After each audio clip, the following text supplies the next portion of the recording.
Yo, MC Starman here. Martin Comtois, talking to you from beautiful Duncan on the Cowichan Valley. Mhm. And I'm here joined by my friend Alan Churchin. Hello, hello. How you doing, Alan? Good man. I was saying earlier, I'm pretty exhausted these days. Lots going on. Interesting Yeah, summer, huh? yeah, Th- if you can call it that. it feels way more tense than a usual summer, doesn't it? Yeah, it doesn't seem that that light has come, like that sort of like opening of like, yay, summer and sunny times and outdoors relaxing. It doesn't seem that that's been available to us yet. Yeah. So the last video we did, well, we did the Saturn Uranus, the final square of the Saturn Uranus Mhm. alignments, and we talked about that, and we looked into the fall, into what is going on, and then Diana and I just did a video a couple of days ago on the coming the coming full moon in Capricorn that's coming up. And so those two videos will be good for you to look at. They'll refer to what we're talking about, but this video here, we're going to look at the Saturn Uranus conjunction that's brewing, and we're going to Not look. Saturn Uranus, Mars Uranus. Sorry, thank you. Yeah. The Mars Uranus conjunction that is coming. We talked about it a little bit with Diana the other day, and then we looked at it a little bit in our video that we did together as well, Alan. Yeah. And so we're going to look at that. But before we got online here, we were talking about the Rage Against the Machine. Yeah. And you were talking to me, I'm a little bit older and I never got into the Rage Against the Machine, Yeah. although I kind of feel like I understand that concept really well. Yeah. So how have you been feeling about, and how's your process been with all that's going on in the world? Well, when you mentioned Rage Against the Machine, there was a radio station recently that I think their staff got laid off, or they were asked to do something. I can't remember the full story. Yeah, I remember seeing that You too. remember? And so they just they played Rage Against the Machine on repeat, and they just left the radio station. But I've been listening to Rage Against the Machine since I was about 15 years old, maybe 14, 13, something like that. And yeah, so there's a lot of very well written songs that seem to reflect the current times. And I definitely recommend going to listen to that album, the Killing in the Name of album. The Killing in the Name of. Yeah, I think it's called Bomb Track, the album. I can't remember, but it's from 1992 when they released it there. You remember Crime of the Century, Supertramp? No, Oh, you never checked that one out. No. Oh, that was our version of the same thing. Crime of the Century. Yeah. Fantastic album. Okay. By some Brits too. You got to check that out. I should definitely check that out. And then what's the name of the album that I should check out with Rage Against the Machine? I can't remember the name. I think it's Killing in the Name of is the main track, but you'll find it if you Google that. So you're working in the mountain bike business. You teach mountain biking and you're in the mountain biking industry. How does it feel? How do what does your community feel about the times that we're going through? Oh man, it's interesting because most recently I've just been working with kids, so less adult interaction recently.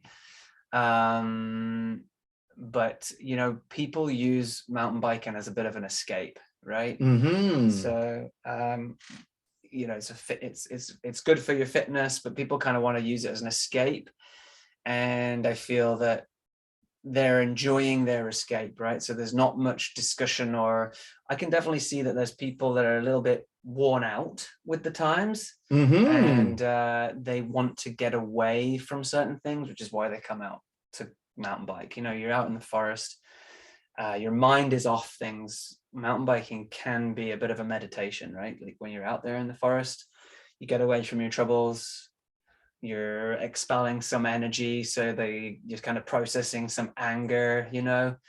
And I think it's actually quite a healing process for many people just to get out in the forest. And so I think I do feel that a lot of people are using it for that means, right? So it is a way to process things, and I think a lot of people are needing that. They're needing that little bit of escape, like a healthy escape, right? The healthy escape is huge, John, but you know, usually summertime is the time that we do that, but there's something really quite interesting about this summer in the tension that we're all going through. That seems to be, you know, there's a sense of a feeling of, okay, I wonder what is next, you know, like, whoa, we hear so much, we've been hearing so much, we're kind of all exhausted, but we know it's not over, right? You know, so Yeah. what we thought about is taking you through this Saturn, this Mars Uranus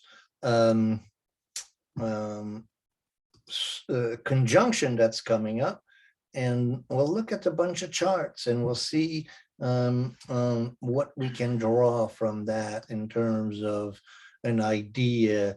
I think so. Mars is the inner warrior. You know, I was thinking about. I guess that doesn't matter where I put that. I don't know what happens with that video when you're moving it around, moving it around. But here's Mars, and then Mars, the warrior god, he rules Scorpio and Aries, carries the torch, and the glyph is the sun and the arrow. So you know, Jung talks about Mars as being the process of individuation, you know, myself wanting to become all that I am, my will, my sense of sovereignty over myself, my sense of freedom and who I am. And then we have Uranus, the light bringer, you know, the the chief of the gods who brings down light to humanity. So a very disturbing, shaking the ground. So we have had Uranus, the light bringer, in Taurus for about 6-7 years now, and the ground has been shaking. And now we're having a excuse me, Mars Uranus conjunction. So it's a very You got a frog in your throat now. no, it's that smudge that I did just went right through my throat. So yeah, so I was just going to say, while you're clearing your throat there, that the Uranus in Taurus, what I'm recognizing, you say shaking the ground, right? It's Taurus is also finances and financial security, right? So we're really experiencing a shakeup in that realm. And with Mars, you know, being the courage and your way to assert yourself. So, you know, there's some, how are we, you know, asserting our, you know, how are we combining those two, really, right? How are we being assertive with our finances or our security? Are we protecting our finances? Are we protecting, you know, our garden, for instance, with the security of the food as well? Right. Yeah. Well, there's two things we were talking about, you know, the rage against the machine, you know, Yeah. so the Mars and Uranus, the rage. Yeah. You know, and then Uranus also, you know, it's quite fiery, you know, we can Yeah. evolve, let's go, you know. Yeah. And so Mars Uranus as a conjunction has quite a lot of intention. Then another thing that I was thinking about is, you know, Uranus is about freedom, and Mars is about, you know, kind of a leadership, you know, kind of a hero, you know, so asserting, you know, one's sovereignty over oneself, you know, and that seems to be a really big issue for us, is how do we get to to assess, or assert our sovereignty. These are big issues, and that we're being encouraged to see. So Uranus stole the fire from the gods, right? And gave it to the humans. That's right. Making the humans more godlike. And some of the gods did not like that, right? Both Liz Green and Richard Tarnas look at Uranus, the archetype of Uranus, being the best defined by the myth of Prometheus. Prometheus being the light bringer. Now, Prometheus, that was a Titan, but he was empowered by Zeus, Jupiter, because he had helped Zeus, Jupiter, overthrow his father Uranus. And so then he got free access to the heavens, and he started stealing things from the heavens. And then Zeus called him in his office, said, hey man, you can't keep doing that, because if you keep giving these things to the humans, they won't need us anymore. And then he said, whatever you do, don't steal fire. And then so he stole fire, brought fire down to the humans. And if you think about it, how does humanity discover fire? The primitive human, the lightning hits and lights the tree on fire, and oh wow, you got fire, and then you learn to preserve fire, and we learn to cook and all of that. So really the lightning god, the Uranus genius that lights fire, that gives humanity fire. It's a very incredible symbol of the need to advance humanity through this process of discovering fire. But by stealing fire, Prometheus got cursed by Zeus to be tied to a rock, and every day a eagle would come and eat his liver, and every night the liver would grow back. And so then that was his curse, nailed to a rock on the top of the mountains, Caucasus Mountains, and this eagle coming to eat his liver, and then the liver growing back overnight, and then the next day the eagle coming to eat in his liver also. So there's a certain price that one pays for being the light bringer. And so that's kind of the story of the evolution of the archetype. But one of the earlier story that we talked about is Saturn, and we talked about this Saturn Uranus square that's developing, and how Uranus was overthrown by Saturn. Saturn castrated Uranus. And so then we have the revolutionary light bringer in Saturn, the father who eats his children, the Saturnian, grim reaper, and how Saturn overthrows Uranus by castrating him. So that's an earlier myth that evolves those two deities. And so, archetypes are interesting in that archetypes are very fluid, and we experience in different ways. And these stories, these myths, help us understand.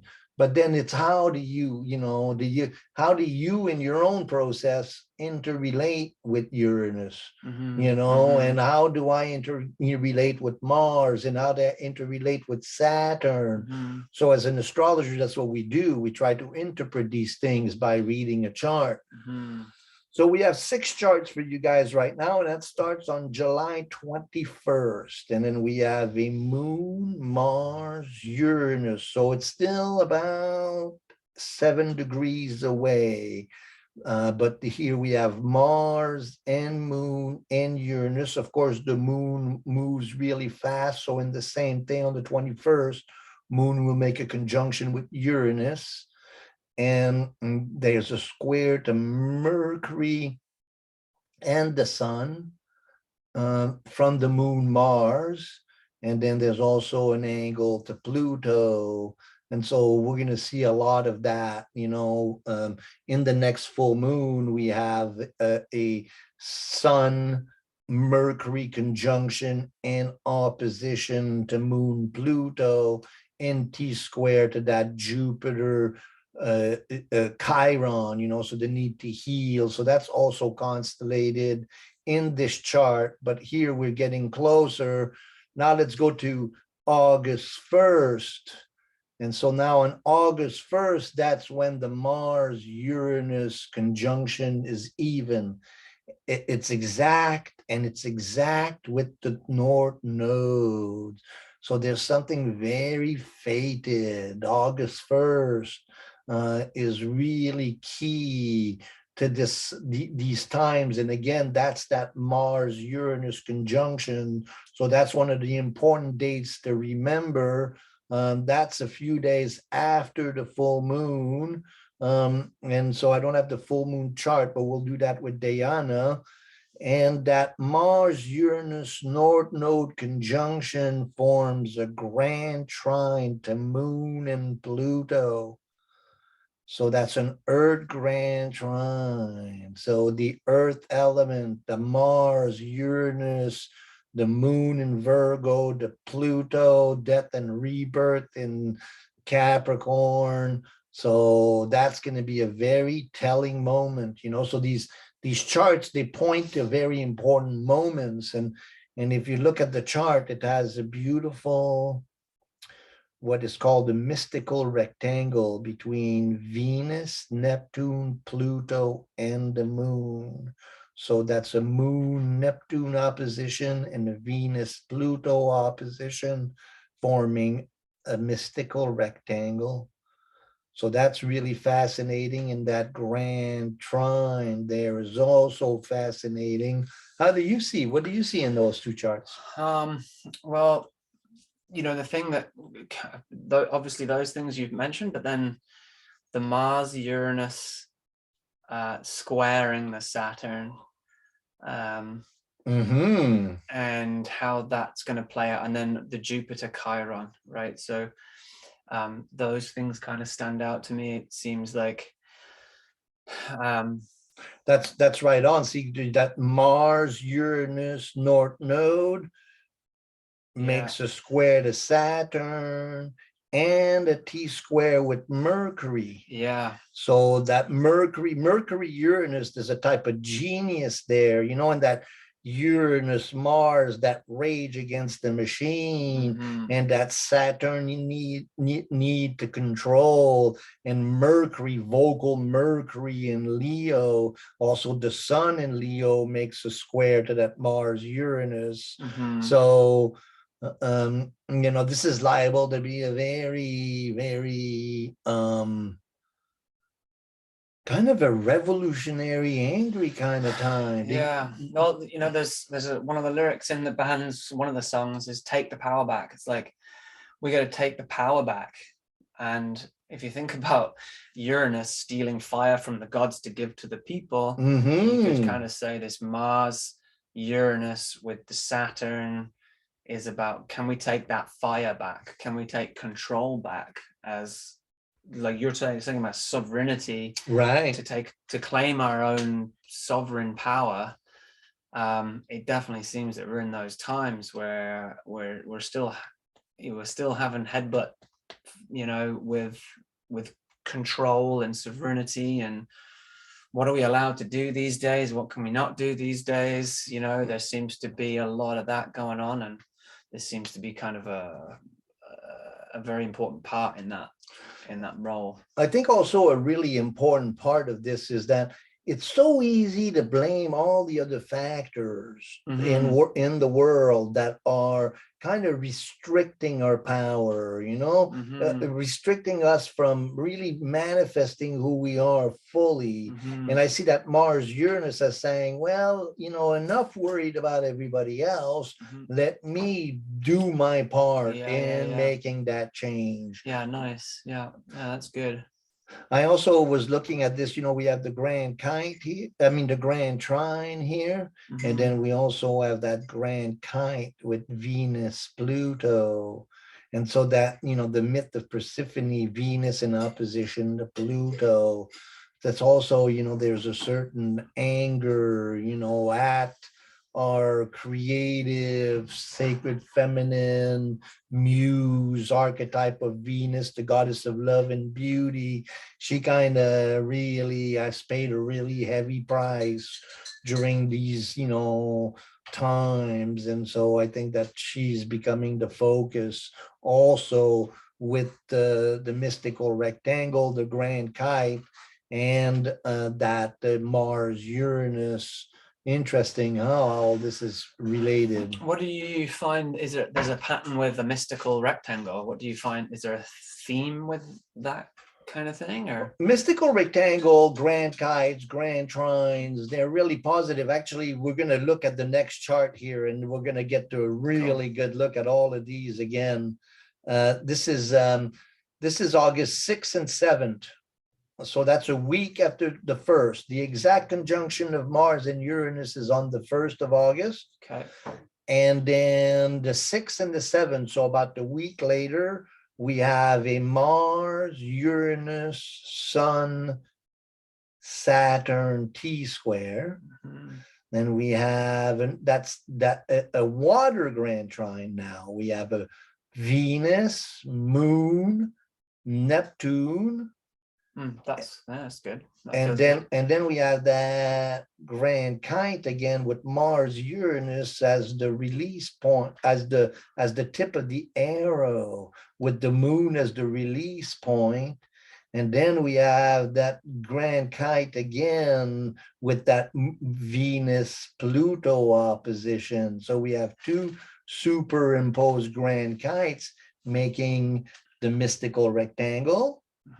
And then also the house formation. You see that?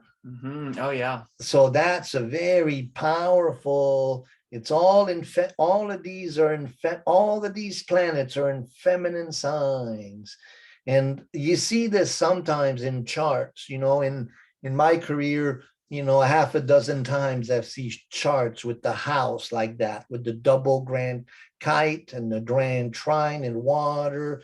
There's a very deeply emotional and compassionate Venus, Neptune in a grand trine in water signs. That's like, so much compassion and love, with that Mars Uranus, and then that Pluto, and then the Jupiter Chiron. So I think potentially this is really, the rage against the machine, and asserting our own power, and all of those things are really important.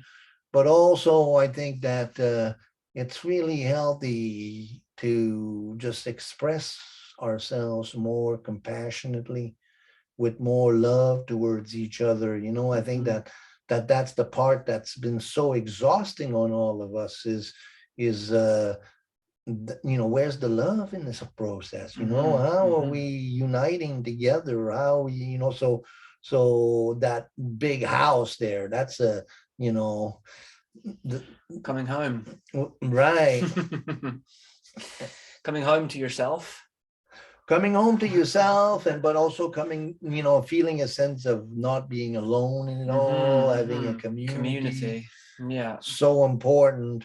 So there's another thing too. So we have that big house with the two grand kites. So the two grand kites, that's you see that too. And then you got a grand cross, Sun, Mars, Uranus, Saturn, and the moon, to go to Mercury, kind of in an open, kind of a Pac-Man kind of, it's a grand cross, two oppositions, four squares, with Mercury just about to turn retrograde and starts moving towards the sun. So I would imagine that the beginning of August is going to be quite an interesting time with all of these charts. What do you see in that? Yeah, there's a lot going on. Hey, I mean, I'm seeing the two trines on each edge of the house too. With Pluto, it seems like with Pluto opposite Venus, I'm seeing this like this need for harmony with Venus, but opposing Pluto. It's kind of this destruction and rebirth. So trying to find this in Capricorn being the structures of things. So it seems like there's going to be some shifting of structures in order to find this harmony. So we're trying to find that balance between those two. And then over where Pluto is, you do have that Neptune moon Pluto trine. Right. And then up by Uranus, you've got the Uranus Venus Neptune trine. And that top left of the house. So yeah, I mean, there seems to be a lot of different energies flowing around, hey? Absolutely. It's hard to pick one that stands out the most, but I think, you know, the video being about Mars Uranus conjunction, I think we need to bring it back to that and be like, okay. Well, that Mars Uranus conjunction the next day, so that's the 6th, right? And you got a water grand trine with all of these incredible, the house, the mystical rectangle, the 2 grand kites. Yeah. With the water signs being constellated. Now, when the moon moves into Sagittarius the very next day, then you have a fire grand trine. So going from very emotional to very fiery. Again, we have that Sun, Mars, Uranus, Saturn, T-square, but then we have a Sun, Moon, Chiron, Jupiter grand trine. So then the intuition and the fiery nature, Jupiter, Chiron, the need to heal and to face one's ancestral wounding, and then that Sun, Moon trine in Aries, you know, the sun is, you know, exalted in Leo, and then that moon in Sagittarius, and then we still have that Venus Pluto opposition that also kind of forms this little bowl shape here with Mars and Uranus and with Neptune. See this Uranus, Neptune, Pluto thing. This is very fascinating, and we talked about it in our Uranus Saturn video. And this Uranus, Neptune, Pluto is going to be growing in the sky, this little triangle there, and it's going to be exact in 2025 when Uranus moves into Gemini, when Neptune moves into Aries and Pluto moves into Aquarius in the summer of 2025. And so this is kind of, you know, this is kind of a preview of coming attraction. So there's a lot of, you know, insight to be gained in meditating on all of these archetypal structures and trying to understand, you know, WTF is going on. It's true. So as an overview of that week, this is just 2 days. I That's know, like right? 6th and 7th. So keep track of August 1st and 6th and 7th. Going to be really important, insightful, but go ahead. What would you say is the overarching way to integrate all these different energies, you know? Well, like you're saying, these are not, you know, and I think that that's a lot of what we're feeling right now. I think there's a big question in all of our, one, we're exhausted, you know, two, you know, keeping up with what's going on has been so much and it's so difficult. Yeah. But there's also a sense of what's next, you know, and I think that, you know, those intense moments in time are going to reveal to us what it is that's coming next. I think that after, you know, there's a, you know, the full moon on the new moon on the 29th of July, and then August 1st, then 6th and 7th. And then we'll look at, we have 2 more charts for you here. but by then, so now we have another grand trine coming up, another grand kite, but this is August 11. So this is the full moon in Aquarius. So that's Sun, Moon, Saturn, Mars, Uranus. We did that chart in the Saturn Uranus. You remember that one with Venus also, and then with that same Pluto, Neptune, Uranus, and that ongoing Chiron, Jupiter conjunction. But that Moon, Saturn, Mars, Uranus, Sun, to me, these events are going to make it very clear what it is that fall is going to look like. And again, I think that there's a real important sense of sovereignty in it all, and then a sense of rage against the machine, and again a sense of okay, like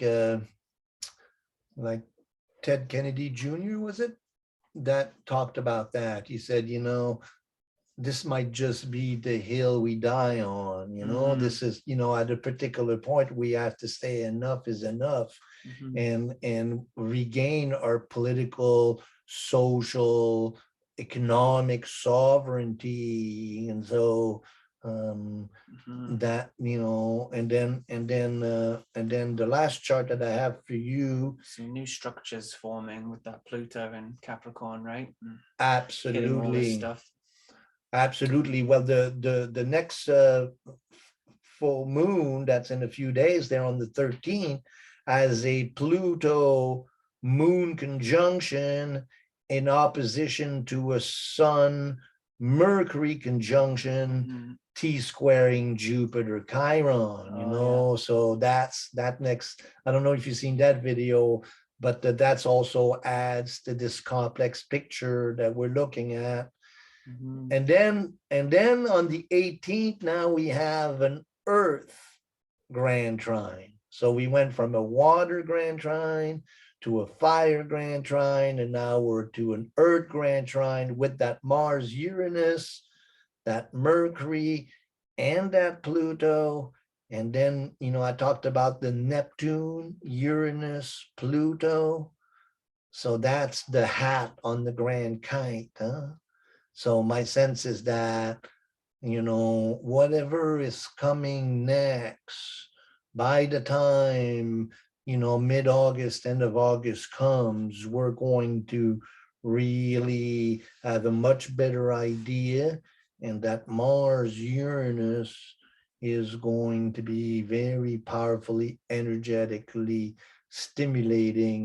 Here Mars is about to come into Gemini. Now we'll talk about that. We'll do a whole other video about that, because Mars entering into Gemini is going to be a major factor. So it enters, I believe, at the end of August, and then it stays into Gemini because of retrogradation all the way till the beginning of April. So Mars going to be in Gemini for 7 months.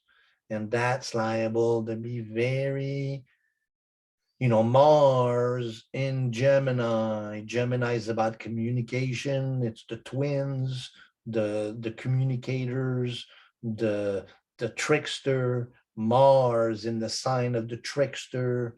That's, so it's going to be a Mercury ruled Mars. Really good time to communicate, really good time to write. It's going to be, there's going to be some very interesting debates coming up over the winter, fall, and into the winter there. I think that we're looking at some really interesting times. Debates or arguments.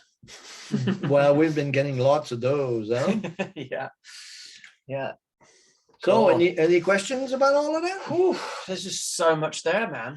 Yeah, there's a lot going down, and I think for people to sort of see where this Uranus and Mars is landing on their chart would be useful, just to figure out how it's going to affect you, because it's going to affect everybody differently, right? It's going to affect everybody differently depending on where you are, but that Mars Uranus, it's going to affect us all collectively as well, you know, so there's a collective effect. For a more personal effect, then you kind of superimpose your own chart over here. So that's called transits. So these are the transiting planets and where your planets are. So I had a dream the other night about Chiron, and I was thinking, oh wow, I wonder what's going on about Chiron. And then and my dream was about this Chiron Uranus semi-sextile there, which is a really important little thing. You see it, Chiron. You see it all throughout the summer. Chiron is the wounded healer and the call to shamanic work, and Uranus is the light bringer and the revolutionary. So that Mars-Uranus conjunction is semi-sextile Chiron. And so then I started, doing that research. What does that mean? Chiron, Uranus, so the wounded healer, and it also makes sextile to Saturn, so that Saturn Uranus square also includes Chiron, so then I think that what's going to be the difference between the three previous Saturn Uranus square and this particular Saturn Uranus square is the real need to honor our need to heal and to take sovereignty over our own healing processes instead of depending on the established powers to have rulership over who we are. And I think that that's going to have, obviously that's the dominating, especially for us who kind of really push back on the collective agenda. I think that that's going to really, in a sense, be and I think that it's becoming quite obvious with a lot of people that there are great consequences to the way our government is approaching the many crises that we're facing, and that our leaders are failing us. And I think that Mars Uranus, by the time we've gone through that Mars Uranus conjunction, the after effects of that, and Mars coming into Gemini, liable to be quite a fall. Quite a fiery fall. Fiery fall. Rage against the machine. Yeah, exactly. This has been fun, brother. You got any insights? Then do you want to keep adding? No, I think we've covered what was going on in my mind a little bit there. I think the only thing I was talking about before was just that feeling of, we were talking about the horses getting into the gate and wanting to go, and the summer not actually letting us expand in that way. There seems to be something just holding people back, or holding yourself back from really wanting to expand or dive into things. And I think you put it out there with regards to what's next. We're all a bit stunned as to what's happening in the world and what we're going to be faced with next. So we're all just kind of just holding back a little bit. In apprehension, I think, might be a good word for that.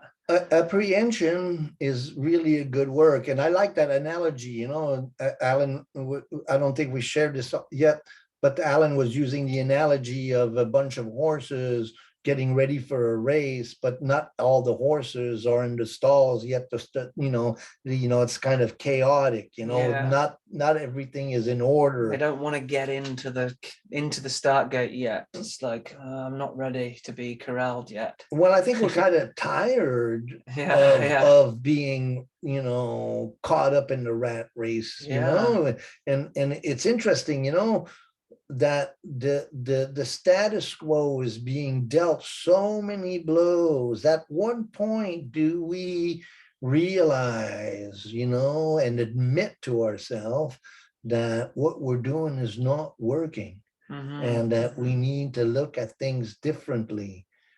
And ultimately, that's the crisis we're going through. Yeah. And it's very unsettling. It's tantamount to a collective psychosis, really, especially for those of us who are really invested in the narrative, to actually consider that the narrative is not working is tantamount to a complete breakdown, psychological breakdown. And and I think that that's what the importance of Chiron is to like really show up for other people with compassion and love and help them heal their wounds so that they can find a power, and find their gift and all of that. But it's not easy though, huh? Nope. No, it's a lot of work, hard work. Especially finding the time to do it. But I've neglected the astrology for the last week and a half, 2 weeks, because I just haven't had the opportunity. It's nice to come around here and like sit and. Ever since the solstice, things have been going well. Actually, even before the solstice, the pace of life is just explode. Something's exploded for sure. Well, and we just had so many guests come over and so many, very social time of the year, this time of the year, and finding kind of a lot of frustration being able to line up everything. But I think that as time goes along, we're going to have more time and we're going to be able to, there's something really deeply positive about this chaos. There's something very liberating about the fact that everything's falling apart, that finally, especially, for those of us who have stayed on the edge of the culture. I was doing a reading for a friend, and we've been on this side of the fence all along. It's like we're helping people jump to this side of the fence, but we've already been on this side of the fence. We like that Rage Against the Machine, but also that album Crime of the Century. It was the same story,